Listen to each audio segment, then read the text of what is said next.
खबर आ गई है। इजराइल अमेरिका ने तेहरान के एयरपोर्ट मेहराबाद में बम बरसाए हैं, जिसकी तस्वीरें आपकी टीवी स्क्रीन पर अब से कुछ ही सेकंड्स में होगी। अमेरिका, इजराइल, ईरान की राजधानी तेहरान में जबरदस्त तबाही मचा रहे हैं, जिसकी वजह से एक तरफ धुएं का गुबार और दूसरी तरफ आग नजर आ रही है। ये देखिए तस्वीरें। इस बीच एक और बड़ी खबर आपको बता दें, ईरान इजराइल जंग की आग फिलिस्तीन तक पहुंच चुकी है। फिलिस्तीन के आसमान में ईरानी क्लस्टर मिसाइल का मलबा नजर आया, जो तेजी से फिलिस्तीन में गिरता हुआ दिख रहा है। फिलिस्तीन का एक बड़ा हिस्सा अब इजराइल के पास है और उसी इलाके में ईरान की क्लस्टर मिसाइल के टुकड़े गिरे हैं, जिससे इलाके में अफरा तफरी मच गई। क्लस्टर मिसाइल एक साथ कई सारे बॉम्ब शेल जमीन को हिट करते हैं या टारगेट को हिट करते हैं, तबाही बड़ी होती है और फिलिस्तीन के अंदर इसके मलबे गिरे हैं। क्लस्टर बमों का या मिसाइलों का इस्तेमाल जो है वो ईरान की तरफ से किया जा रहा है और ये फिलिस्तीन के इलाकों में गिरे हैं। बड़ी बात यह है कि फिलिस्तीन के कई इलाकों पर इजराइल अपना कब्जा मानता है, संभवतः उसे टारगेट करके यह हमला किया गया होगा या फिर कई बार गलती से भी मिसाइलें चली जाती हैं। हालांकि इसकी गुंजाइशें क्लस्टर बॉम्ब जैसे मामलों में थोड़ी सी कम होती हैं, क्योंकि यह टारगेटेड हमला होता है।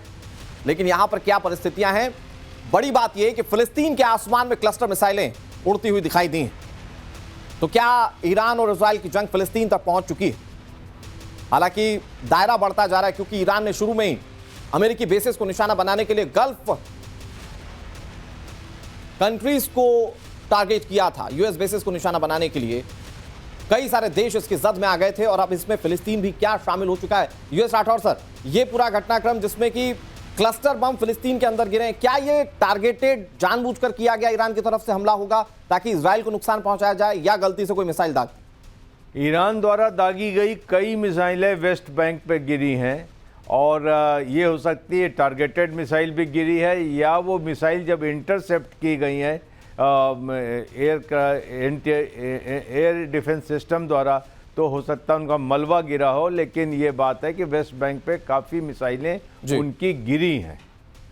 ठीक है सर, आप फिर से आपका रुख करेंगे। एक बड़ी खबर और अपने दर्शकों को बता देते हैं।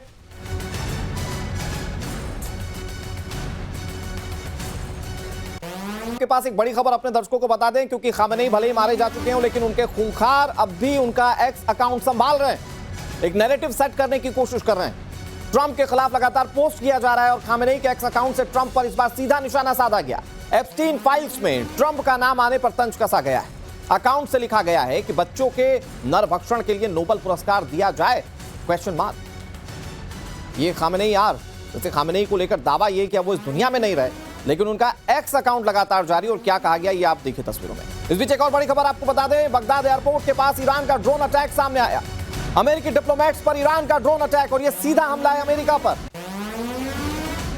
अमेरिका ने अपने कई डिप्लोमेट्स को, कई सारे राजनयिकों को सुरक्षित जगहों पर जाने के लिए कहा है। कई जगहों से वो सुरक्षित राजनयिक जो हैं वो निकाले भी गए, लेकिन इराक में बगदाद एयरपोर्ट पर यह हमला किया गया है। अमेरिकी डिप्लोमेट्स निशाना बनाकर यह हमला किया गया और यह सीधी ललकार है अमेरिका को।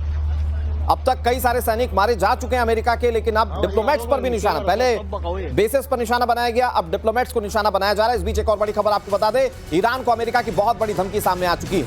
अमेरिका के डिफेंस सेक्रेटरी ने दावा किया है कि ईरान पर अब तक का सबसे बड़ा हमला होने जा रहा है। ईरान पर मिसाइल हमले और तेज होंगे। इसके साथ ही अमेरिकी डिफेंस सेक्रेटरी ने यह दावा किया कि ईरान के हमले तेजी से घट रहे हैं। चलें सर, एक तरफ डिप्लोमेट्स अब निशाने पर है ईरान के, दूसरी तरफ अमेरिका कह रहा है हम इससे बड़ा और हमला कर देंगे। क्या होता हुआ आप इस जंग में और देख रहे हैं, क्योंकि दावे अपने अपने किए जा रहे हैं, लेकिन ईरान साबित कर चुका है कि अगर वो कह रहा है कि वो हमले करेगा तो वो करेगा। और वो बगदाद की वो तस्वीर बता रही है जिसमें अमेरिका के डिप्लोमेट्स निशाने पर थे। ईरान के पास एक्चुअली ऑप्शंस बड़े लिमिटेड है। ईरान को यह बात पता है कि ओवरऑल एक सुपीरियरिटी यूएस के पास है। ये गलत होगा किसी का कहना कि नहीं जी उसको मार दिया, पीट दिया, काट दिया, जो भी है। सबसे बड़ी बात यह है कि ईरान के पास ऑप्शन क्या है। ईरान के पास एक ऑप्शन है कि पाकिस्तान की तरह 4 दिन के अंदर सरेंडर कर दे। वो उसने नहीं किया। उसका एक कैरेक्टर अलग है, उसका एक जज्बा अलग है। अब आगे बात ये, जब आप बोल रहे हैं कि जो अटैक है, ये अटैक एक होटल पर हुआ है, एक होटल की इमारत है उस पर हुआ है, जिसमें पिन पॉइंट यहीं पर रशिया काम आता है उनके, कि पिन पॉइंट इंटेलिजेंस मिलती है कि यस ये लोग यहां रह रहे हैं और ये बात जायज है मैं आपको दिल्ली के भी 3 होटल बता सकता हूं जहां ज्यादातर इजरायलीज की कंपनी के रिप्रेजेंटेटिव्स रहते हैं। तो अगर किसी ने स्ट्राइक करनी हो कभी जिंदगी में तो उन्हें पता होता है कि कहां करना है। इन होटल्स को इसलिए स्ट्राइक किया जाता है, इसलिए नहीं किया जाता कि वो अपने आप में टूरिस्ट पर आएगी। टूरिस्ट से रिलेटेड भी एक पॉइंट है कि जब आप इस तरह के स्ट्राइक करते हो इट मेक्स न्यूज जी।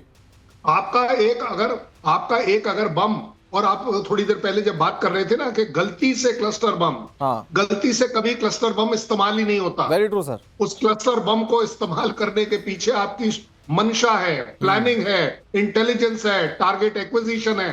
आप लेकर ऐसे नहीं फेंक देते, नोइंग फुली वेल के इनह्यूमन है इस बम का इस्तेमाल करना। उसी तरह अगर किसी भी सिविल टारगेट्स को आप देख रहे हैं, न्यूज में जरूर आता है कि सिविल टारगेट हो गए, अपने आप में गलत है, बिल्कुल नहीं होना चाहिए। लेकिन सर इसको अगर इसको एक लाइन में अगर कहें तो मैसेजिंग के तौर पर अमेरिका को बहुत क्लियर मैसेज है कि भाई हम छोड़ेंगे तो नहीं। मैं आ रहा हूं सर एक बार फिर से आपके पास, एक बड़ी खबर और आ गई है। लेबनान की राजधानी बेरूत पर एक बार फिर से बड़ा हमला हुआ। इजराइल ने आयशा बक्कर इलाके को निशाना बनाया। इस इलाके में इजराइल की एयर स्ट्राइक से बड़ी तबाही हुई है। इसका सीधा मतलब यह है कि लेबनान निशाने पर, और लेबनान से ज्यादा हिजबुल्लाह निशाने पर है। आयशा बक्कर का इलाका संभवतः इजराइल इसको जब व्याख्यात करेगा, मतलब इस पर बताएगा, तो वो कहेगा कि यहां पर हिजबुल्लाह के ठिकाने थे और इसलिए हमले किए गए। आप देखिए कितने भीषण हमले किए गए, एक के बाद एक ताबड़तोड़ मिसाइलें दागी गई। ये लेबनान की तस्वीरें। कई सारे कई सारे देश इस जंग में प्रत्यक्ष अप्रत्यक्ष रूप से एंटर हो चुके हैं। कुछ लोग मार झेल रहे हैं, कुछ लोग मार रहे हैं। अब यहां से हिजबुल्लाह ने हमले करना शुरू किए थे इजराइल पर, और इजराइल उसके बाद जब एक्टिव हुआ तो कैसे लगातार लेबनान के अलग अलग इलाकों में हमले कर रहा है। ये तस्वीरें आप देख रहे हैं। ये इजराइल की एयर स्ट्राइक से बड़ी तबाही की तस्वीरें हैं। आयशा बक्कर इलाका था जहां पर हमला किया गया है। ये एक और तस्वीर आपके सामने, ये एक्सक्लूसिव तस्वीर हम आपको दिखा रहे हैं। ये बेरूत की तस्वीरें, और यहां पर आप देखिए अब इसको कैसे इजराइल बताएगा कि ये हिजबुल्लाह का ठिकाना था। अब ये बात की बात है, लेकिन आप देखें कि कैसे टारगेटेड हमला था। और यहां पर आप देखेंगे कि बिल्डिंग के कुछ मिड सेक्शन में हमले हुए हैं। ये हमले की तस्वीरें लगातार सामने आ रही हैं।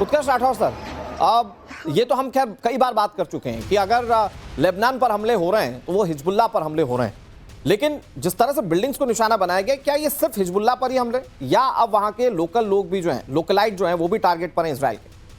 देखिए, वॉर में कोलेट्रल डैमेज से आप इनकार नहीं कर सकते, और जिसने अटैक किया उसकी हर बात भी आप नहीं मान सकते कि उसने फुल इंटेलिजेंस से किया है या ये लेजिटमेट टारगेट ही था। ये कहना बड़ा मुश्किल है, फॉग ऑफ वॉर में किसी का साइड नहीं ले सकते। लेकिन इजराइल जो है वो हिजबुल्लाह को एक अनफिनिश्ड एजेंडा मानता है, और इस जो युद्ध चल रहा है उसमें लेबनान के ऊपर अटैक का कारण ही यही है। आप देखें, जब आज हिजबुल्लाह के रॉकेट अटैक इजराइल में क्यों होते हैं, वहाँ के रॉकेट अटैक होते हैं ईरान के मिसाइल अटैक के साथ कोऑर्डिनेट करके, ताकि इजराइल की एयर डिफेंस आयरन डोम जो है वो सैचुरेट हो जाए, और वो जो 2-2 टन वजनी वॉरहेड हैं क्लस्टर बॉम्ब के, वो अपने टारगेटों पे गिरें। ठीक है सर, और ये सारी स्ट्रेटेजीज और इसके तहत हमले हो रहे हैं, लेकिन ये जंग कहां जाकर रुकेगी, ये सबके मन में सवाल है। आप दोनों का बहुत बहुत शुक्रिया इस जंग के हालात को अच्छे तरीके से समझाने के लिए। वक्त